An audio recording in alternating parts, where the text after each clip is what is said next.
new music. And my man just burnt out. But this song is not new.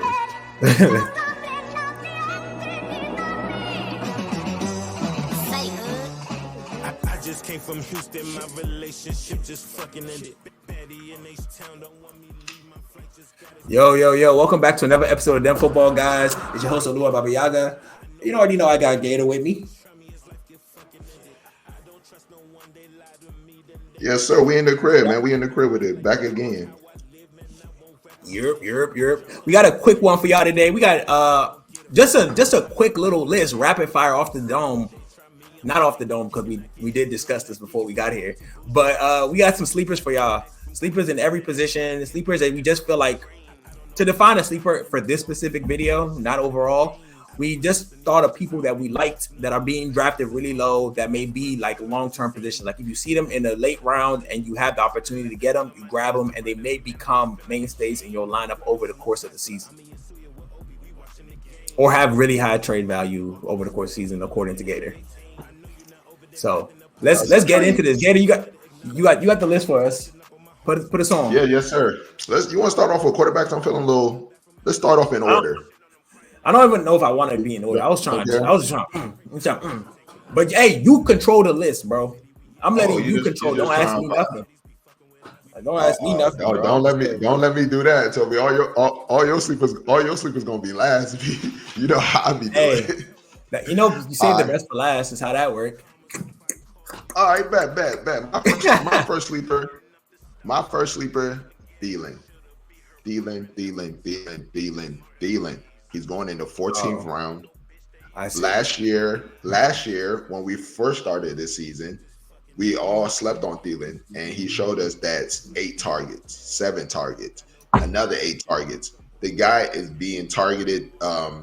What's his name? The guy that just got traded, Mr. Groin. He always tear his groin. Deontay Johnson. Thank you, Toby. He has a current groin injury right now. I don't see why Thielen has chemistry with what's the quarterback's name? I hate that team. That's how bad I hate that team. Bryce Young. Thank you. He has He has chemistry with Bryce Young, so he's definitely going to be getting right back into the beginning of the season. Now, how the end of the season go, I don't know. So so naturally, I think what I'm gonna end up doing for this pod is a case for and a case against, because that's a great case, and I think every sleeper has a case for and a case against. Because naturally, my case against Thielen is the fact that this isn't the same offense as it was at the start of the year. Bryce Young attempts to progress as a quarterback, he cannot do that, and I feel like that's what changed last year. When we saw a improvement in Bryce Young's play, it was because he simply stopped over targeting Thielen. I think they'll go into this season and the idea will kind of be like, well, you have a new weapon, use him. Whether or not Thielen's there, spread the ball around a little bit more. I think 8 over. We all remember the over under. If it's Thielen over 7 targets, over 7 receptions, over 5, they used to give him like 5. They said, oh yeah, I'll put my rent on that. There was wild. I'm not taking that week 1. I'm not going to take that week 1. Don't quote me on that. But right now, because I was about to say, because if it's 5.5, I am taking it today. Who's next on the list? Next on the list is Will Levis. Oh, that's your way. I'm gonna let you do that. So you want me to do the point against and for? Because I got both. Or do you want to do the point against? I like both. So Will Levis. So here's the thing with Will Levis. He's at his best, he can be. Tell y'all the build, the arm talent, the decision making. It's all Josh Allen light, just with a different team. I think we can see a clone of the situation that happened with Josh Allen. Underperforming rookie year, and then following year we see a large growth when you add a couple weapons to the team. Same thing that happened with Josh Allen. He got there, he was meh. Then they add Stephon Diggs there, and we see a large growth all of a sudden. All of a sudden, we're seeing what people are declaring the second best quarterback in the league, and they have the same physical build, the same athleticism. So it all depends on how they choose to use Will Levis. And I've seen the preseason. when you watch tape and when you look at the numbers and watch tape, it's two different things. You watch tape, it's kind of like these are open throws. These are very straightforward throws. These are very like these are throws he should be able to make. I could probably make those. Really standing in the open by himself. Okay, someone at the edge, a little pocket, we'll see how the season goes, but I like Will Levis. My case against Will Levis. Oh, you want to make the case against Will Levis? Because I saw your mouth. No, I don't want. Actually, I was gonna more support Will Levis. Is the fact that he has another year in the system, a better OC, better talent around him. So let's say he's going to be inconsistent. Like when you said Josh Allen, it kind of ringed in my head that he's going to be inconsistent. Another thing he doesn't have is good idea of how pressure is coming to him. Good thing he's strong as shit. So like he's not like a flail type of guy. He can take hits. He can take sacks. Hopefully he doesn't take a sack in a bad way where he gets injured. But like if season long he has all this talent, he should be. I see the argument where he can be in the top 15. He can slide up in there. Yeah, with that offense. Yeah. Naturally, my thing against Will Levis is the fact that he is just a sophomore. There was a lot of bad going on last year, and his inability to read pressure sometimes is a little funny. The picks will be there. The same way, like everything wrong with Josh Allen is also wrong with Will Levis.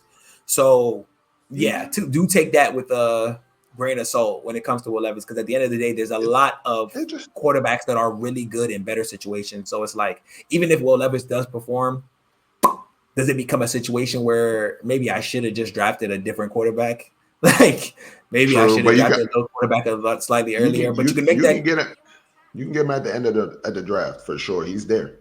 Yeah, so it's kind of like if your starting quarterback gets injured and you have you got Will Levis in your back pocket. Okay, that's pretty cool. That's pretty cool. But we can move on to the next person. All right, J.K. Dobbins. I'll start with the against. The nigga's injury prone. He's always injured. He did us all dirty last year. If he's but the difference between this year and last year is you can take the risk on J.K. Dobbins in the 14th. You're not taking that risk like I did in the. We took him in the fourth last year. We took him in the fourth last year. Like you take him in the fourth last year. You thought you had a steal. Then, well, he's here. He is again. Freshly off another injury with the same backup. So it's almost like the perfect situation for a nigga to fail. But as far as J.K. Dobbins goes, I never doubted the talent. I don't doubt him as a runner. He's an excellent power runner. He's in a different system that I never really liked running wise, as far as the Chargers go. But I always Eckler, you put Eckler there, and I feel like Eckler as a runner wasn't that good. But I feel like J.K. Dobbins as a runner, he's a really good runner, really strong runner, and he's technically set to be the RB1 if he's even alive by then. But which he should, because why wouldn't he be, right?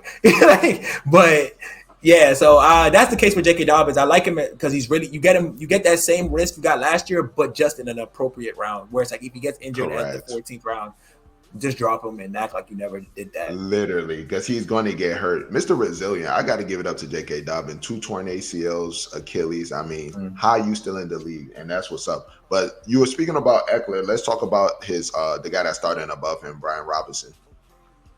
Brian Robinson is okay. You have him as a sleeper. Oh, I got him as a sleeper, right? I'm guessing. Yeah. Okay. Okay, Brian Robinson. Brian Robinson, funny enough, he's going on the list as another sleeper. He's going in the same spot as another sleeper on the list. Are you just like running through my side of the list? Because I'm seeing a lot of. No, you mentioned Eckler. You mentioned Eckler, and I was like, okay, that's a good. Okay, niggas practicing transition. So for me, Brian Robinson going around the 9th round, if I'm not mistaken. Yes, Brian Robinson is actually, compared to every other back, not every other, but most backs going in there, he actually has his position pretty much safe. He has a secure position at the 10th. His only competition is Eckler, and Eckler does not look to be the starter in any way, shape, or form. One more person. There's Jaden Daniels. Oh, I mean, and you know how that goes. I always have a case for running mobile quarterbacks only because they make the path for a on the ground running back a little bit easier. You don't know who's getting the ball. You don't know which way the ball is going. They also have the potential for reverses because they have been trying to get Brian Robinson involved in the passing for some reason. That was I don't really know what that's about, but at the end of the day, but it does help with the idea that when you have a fake end around, because literally everyone else in that round, they may be starting the season, but they might not be like full term starters. Shady. You're so shady, bro. Sorry. I'm just saying, like people around that area. It's like the other backs going around that area. He's the only back in that specific spot that actually has a de facto job. So it's kind of like you're getting a long-term full-term starter in the 10th. I like that. Okay, yeah. I'm cool with it too. I think that's a good. Brian Robinson was not going in the 10th last year. So yeah, not at all. And my case against Brian Robinson, he's low-key ass, but he's low-key ass. But your ADP is crazy. So since you want to throw shade on my guy, I'm gonna just bring him up, Jerome Ford. Jerome Ford was going in like in the 10th round as well. So the thing with Jerome Ford is that we know that what's his name? Oh my God, I am drawing blanks on Chubbs. Don't put Gator on the stand. Don't put Gator on the stand. Oh my God, I'm throwing blanks. They said Chubbs on the PUP list. He say he's scheduled to come back week 4. I highly doubt that he's coming back week 4. I say let's just say week 7, week 8. Cool. At the end of the day, if Jerome Ford is starting in that lineup, the line is amazing. And on top of that, Jerome Ford last year showed us already that with workload, he can get the work done, bro. Do you know that during the season, there's a good chance that Jerome Ford could be sniped by Chubbs and we might not be using him? But 7 weeks of a starting quarterback, of a starting running back, imagine if you go 0 RB. Chubbs is perfect. I said Chubbs, not Chubbs. Jerome Ford is a perfect person to pick up for sure. And he will get work and he will be starting. As soon as the season starts, you will be able to start him immediately. So my case against Jerome Ford, I actually have a pretty solid list at this point. But my case against Jerome Ford is as simple as the fact that Ford is not that good of a runner. I'm not gonna lie to you. He's not as plug and play as in like a Jordan Mason, where it's like you put anybody in that offense, it works. Ford was averaging around 11 points per game last year. He had some booms, obviously. Really bad defenses gave him a field day to work with. But for the most part, Jerome Ford his worst game was 4 though. His worst game was 4. That's pretty fucking bad. But when he plays bad defenses, that's when he ends up with like the 26, the 17s. Okay. But most of his games on average were around 11 points. So when it comes down to Jerome Ford, if you go 0 RB and your RB1 is giving you 11 every game and then he disappears after week 8, there's a possibility, not likely. There's a possibility that during the season they start to incorporate the other 2 backs they have, being Pierre Strong and Dante Foreman. And if you let Dante Foreman touch that field, Jerome Ford will lose his job.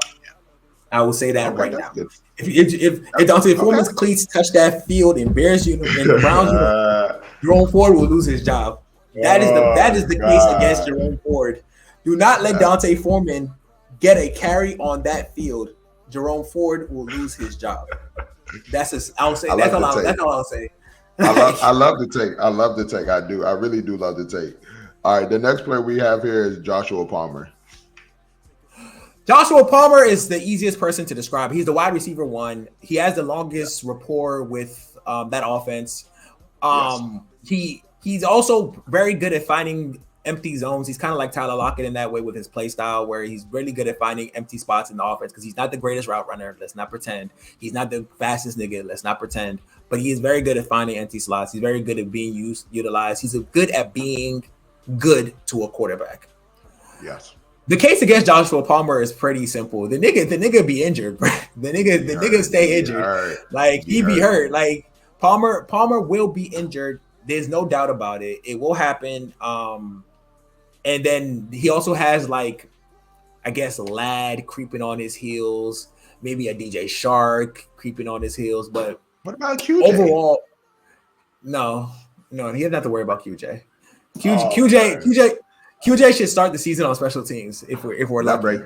That break my heart. That break my heart when I hear that. Damn. It's unfortunate. You don't want to add QJ to your sleepers list?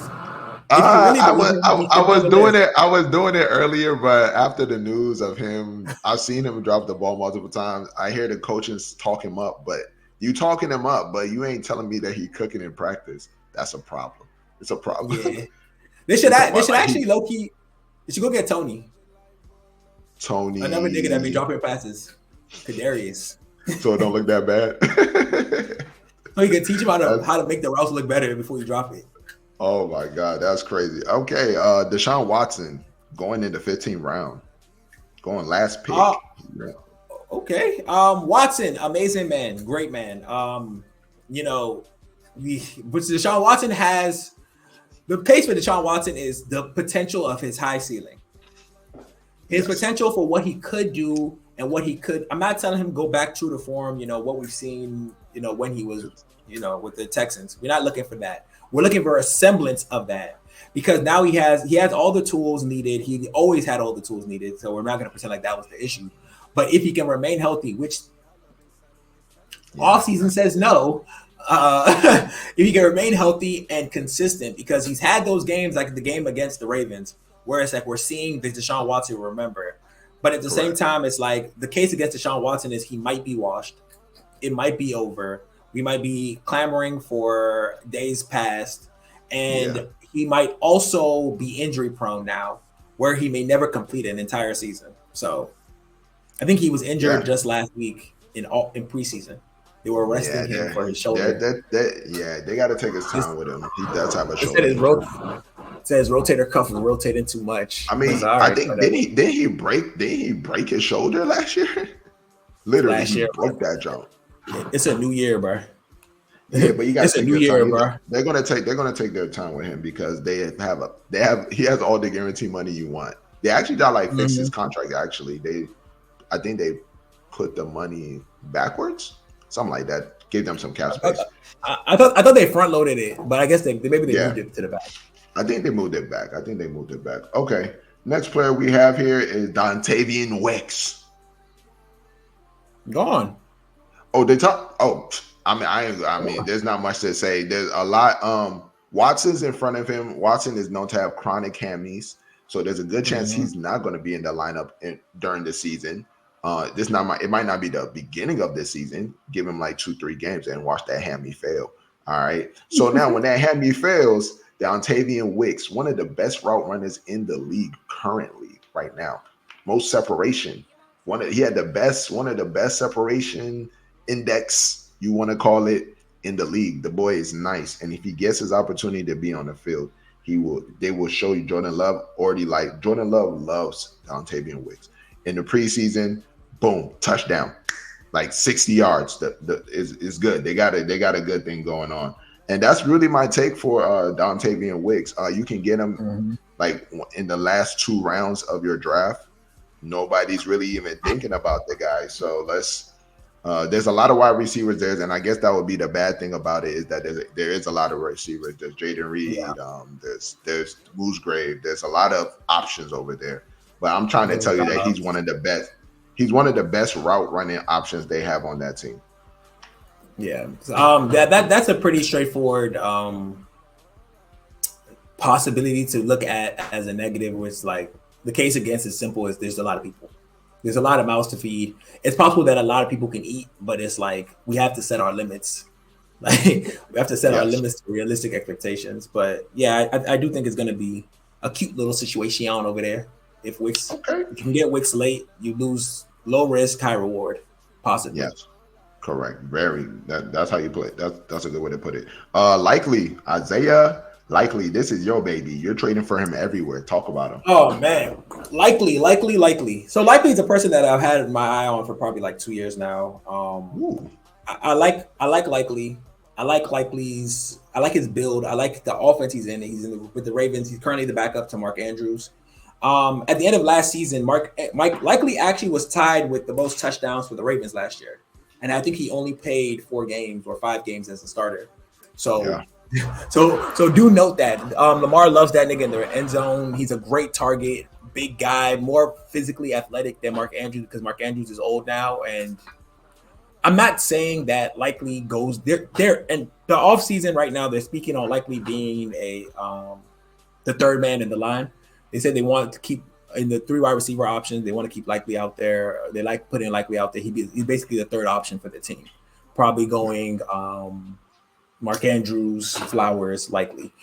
I don't know how much truth there is to that. I don't believe preseason talk, but I do like the idea that Likely does fit the scheme of the fact that they didn't actually improve their wide receiver room in any way, shape, or form. Okay. And rather than get Lamar, another wide receiver that can fail, you get him a proven tight end to pick up the slack.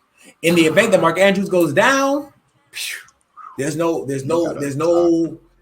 You had a top 3 tight end. I won't lie to you. Okay. I won't lie to you. You have a top 3 tight end. But the case against is simple as fuck. It's the Ravens. Their passing offense is sometimes a little shiesty. Being not the 1 or 2 in a shiesty passing offense doesn't ever yield fruit. Yeah. They could be lying to us, and he could literally only be Mark Andrews' backup this season. So in Dynasty, we love it. We're talking redraft. It's kind of like you get him, and he might be useless the whole season if Mark Andrews stays healthy. That's the worst case scenario. Yeah, I agree. I agree with you. All right, we have a blazing fast player, Rashid Shaheed. The case for him is actually hilarious because he plays for the Saints, right? That's the one. Yes, sir. I be getting him and the other nigga mixed up. Rashid Shaheed.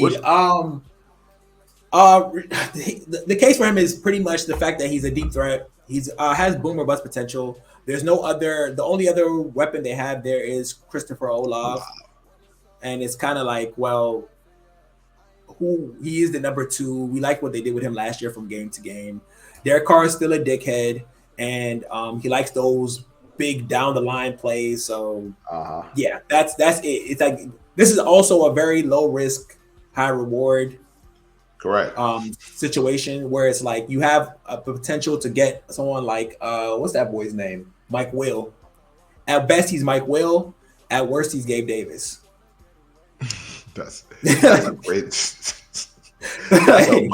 That's a mind-blowing concept you just put out there. Last year he had 75 targets from Derek Carr.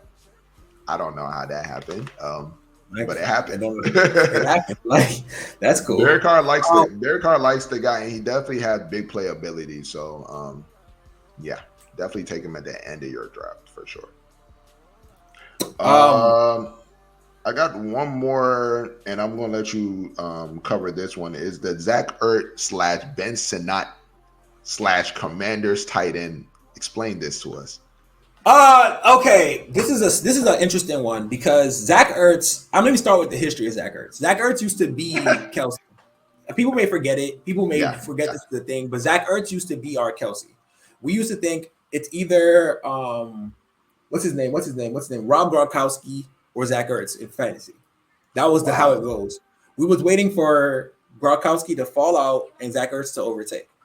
There was a point in time where we was all looking at Zach Ertz above Mark Andrews then. This was their era. You're right. Goddard put a stop to that. He kind of one season, Zach Ertz got injured and we saw that Goddard's the same nigga. And then they played at the same time. It was like, whoa, you do everything Zach Ertz does. Why do we need Zach Ertz? And that was the last we heard of him. Zach Ertz is old. I'm not gonna act like. Well, Toby, I'm gonna say that is not the last we heard of him. When he went to Arizona, the first year he played, he actually was the number 6 tight end. Yeah. That's true. But mind you, nobody rated Zach Ertz then.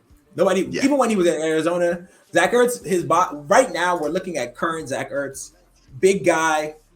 I'm not gonna call him injury prone because he's old. He's geriatric. But he is technically the number 1 tight end on a passing on a team that's pretty good at using their tight end in the red zone. They're extremely good at it. They love doing it. But my reason I have Zach Ertz or Ben Sinnott is I feel like Zach Ertz doesn't finish the season. I feel like Zach Ertz doesn't complete the season. And I feel like if Zach Ertz doesn't complete the season, Ben Sinnott, who was technically either the 2nd or 3rd best tight end in the draft, they drafted him for a reason. Maybe not for this year, but Zach Ertz doesn't finish the season. Ben Sinnott takes that role, and we have the same usage, immediate plug and play. I think is the case with that one, and I think Zach Ertz would do amazing in that red zone situation. So I love Zach Ertz as a sleeper tight end because it's hard to get a sleeper tight end. After the first 7 tight ends, everyone else kind of falls off. Where it's like it's like, you know, what am I really getting? But I do think Zach Ertz could be a sneaky, very late round tight end that you could put in your lineup and get some production for. Or Ben Sinnott if Zach Ertz does. Yes. Very, very good takes. And now going back to the history, I'm on sleepers. I'm going back to the history of Zach Ertz. There was a time. This time did exist. Yeah. 6, 3, 2, 5. Wow, what a time. Yeah. What a time. But Zach Ertz was them days is long gone. But yeah, but I mean that's all we have for our sleeper list. That is not true. Where the hell is Khalil Shakur? Where the hell is Khalil Shakur, bro? Hey, speak on him. I actually didn't write him down. Khalil Shakur is what could potentially be the number 2 receiver on the Bills. Yeah. And I say that with the idea that number 1 is Kincaid. Number 1 is Kincaid. And then when we talk about number 2, we have a 2-way tie between Khalil Shakur, Curtis Samuel, and then Keon Coleman. I don't know where he fits into the offense, but I've seen him run routes. It's not pretty. I've seen him in coverage. It's not pretty. So when I look at that offense, I do think Khalil Shakur has the opportunity to fight for a big role easily on that offense. He was there last year also. I think he's the only player besides Kincaid that actually rolled over from last year to this year. So it's like he has a favorable situation in that offense where he was utilized from time to time over Gabe Davis, and worst case scenario, he's still Gabe Davis. So it's like that's funny. I was gonna say one player that I'm really liking on the Bills right now, and he's not a wide receiver, is actually James Cook. I think a lot of us are forgetting how much target James Cook got last year. And Josh Allen will throw that ball to James Cook. He will throw that ball to James Cook. So this offense is going to look a lot different. I think James Cook definitely fucks up a lot of this stuff for the wide receiver. So, you know, so just take note on that, James Cook. Shout out James Cook. That's your guy. That's my guy too, though. Yeah.